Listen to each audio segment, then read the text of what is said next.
네, 여러분 안녕하세요. 현직은행원 옹식입니다. 신용대출 문의하러 은행에 많이들 내점을 해주시는데 이 영상을 보시고 은행을 안 오셔도 될 수도 있고 아니면 은행을 오시더라도 원테이크로 끝내실 수 있게 도움을 드리고자 이렇게 영상을 찍게 됐습니다. 그럼 바로 시작해 볼게요. 직장인분들이든 자영업자분들이든 은행에 오시기 전에 신용대출을 알아보고 싶으시면은 무조건 비대면에서 먼저 해보셔야 돼요. 온라인이나 어플에서 실행을 해보시고 그게 안 됐을 때 은행을 오시는 겁니다.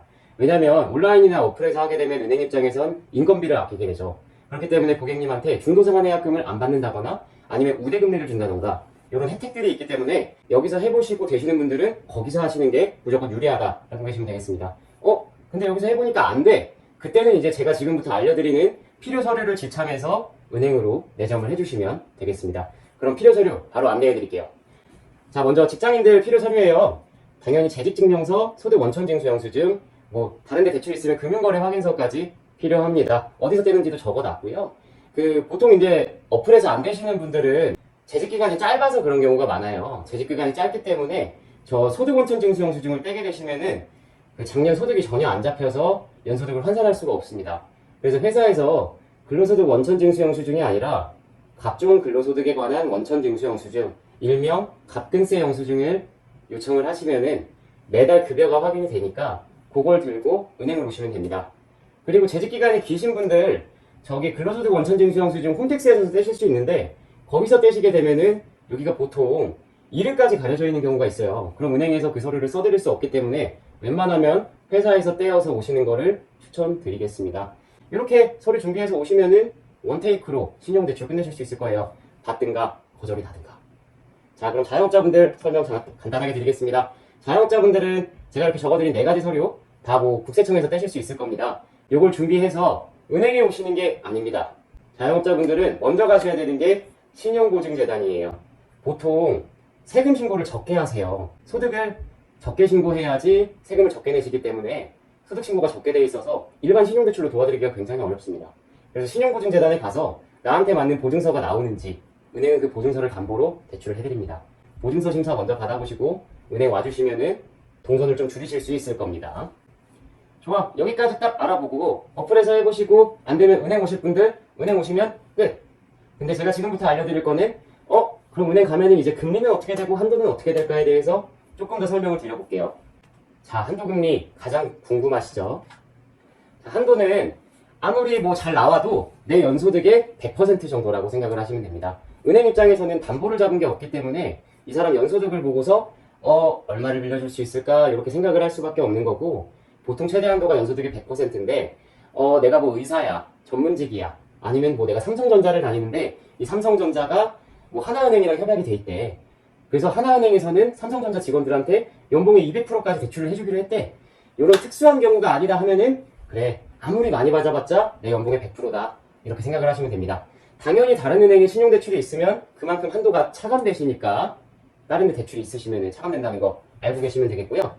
그래, 그럼 금리는 대략 어느 정도 되는지 궁금하시죠? 사실 신용대출이 고객님들 신용등급이나 거래등급에 따라서 금리가 굉장히 천차만별이지만 그냥 거의 최소 주택담보대출의 1에서 2% 정도는 더해져 있다고 생각을 하시면 됩니다. 지금 주택담보대출이 5%예요. 5% 정도 수준인데 여기에 1, 2% 더하면 6, 7%는 그냥 기본으로 나온다고 생각을 하셔야 되고, 아까 제가 말한 경우 전문직이라거나 협약이 잘 되어 있는 경우에는 금리가 좀 저렴할 수 있는데 그래봤자 주택담보대출 수준 정도 생각하시면 되겠습니다. 요즘 금리가 정말 높아요. 자, 그러면 이 대출을 받게 되면 어떻게 상환을 해야 되나 궁금하실 텐데 3가지 방법이 있어요. 만기 일시 상환, 마이너스 통장 방식, 분할 상환 방식 이렇게 있습니다. 분할 상환 방식에 대해서는 크게 설명을 안 드릴게요. 신용대출에서 많이 사용하지도 않고 그냥 말 그대로 분할 상환하시는 겁니다. 매달 원금이랑 이자를 같이 갚아 나가시는 방식이고, 만기 일시 상환이랑 마이너스 통장 방식은 내가 원금을 상환해야 될 의무가 없이 이자만 내는 방식들이에요. 만기 일시 상환 먼저 보면은 내가 1,000만 원을 받았어요. 그럼 1,000만 원을 3월 10일 날 받았으면은 매달 10일 날에 이 1,000만 원에 대한 이자가 청구가 되고 그러다가 이제 만기가 딱 된 날에 이 1,000만 원을 다 갚는 방식인 겁니다. 근데 이 신용대출은 계속 연장을 해줘요. 재직을 하고 있으면. 3월 10일 날 약정했으니까 내년 3월 11일 만기, 1년 만기로 보통 해놓고 1년 만기 때마다 회사에 전화해서 재직하고 있다 그러면은 연장 이렇게 해서 쓸 수 있게 해주는 방식입니다. 그 다음에 마이너스 통장 방식, 직장인분들이 가장 사랑하는 방식입니다. 자, 내가 마이너스 통장 방식은 내 통장이 원래 0원이 되면은 돈을 뺄 수도 없고 이체할 수도 없고 자동이체도 안 빠져나가는데 마이너스 통장 1000만 원을 받았다 하면은 내 통장이 마이너스 1000만 원이 될 때까지 돈이 있는 것처럼 쓸 수가 있는 거예요. 현금도 뽑을 수 있고 자동이체 본 것도 빠져나가고 계좌이체도 해줄 수 있는 거예요. 그래서 마이너스 된 금액에 대해서만 이자를 청구하고요. 고객님이 거기다 돈을 채워놓으면은 그만큼 그냥 상환 처리가 되는 거죠. 그 상환에 대해서 해약금도 물지 않습니다. 그래서 많은 직장인분들이 쓰시지만 여기는 가산금리가 보통 붙어요. 0.3, 0.5 이렇게 가산금리를 붙여서 금리를 책정하니까 유리하긴 유리하나 금리가 조금 더 비쌀 수 있다는 거 알고 계시면 되겠습니다. 네, 뭐 이 정도면은 제가 신용대출에 대해서 대략적으로 설명을 드린 것 같아요. 마지막으로 좀 드리고 싶은 말씀은 이렇게 들어보니까 서류 준비하기도 귀찮고 은행 가기도 귀찮아. 근데 어플에서는 안 되네? 근데 마침 카드사에서 전화가 왔어. 띠리링 띠리링. 지금 바로 대출 나와요. 절대 받으시면 안 됩니다. 카드사에서 하는 대출, 카드론, 그리고 또 현금 서비스도 대출이에요. 이걸 받으시면은 금리도 굉장히 높고 1금융권이 아닌 2금융권 대출을 사용하신 거기 때문에 신용등급이 굉장히 많이 떨어져요.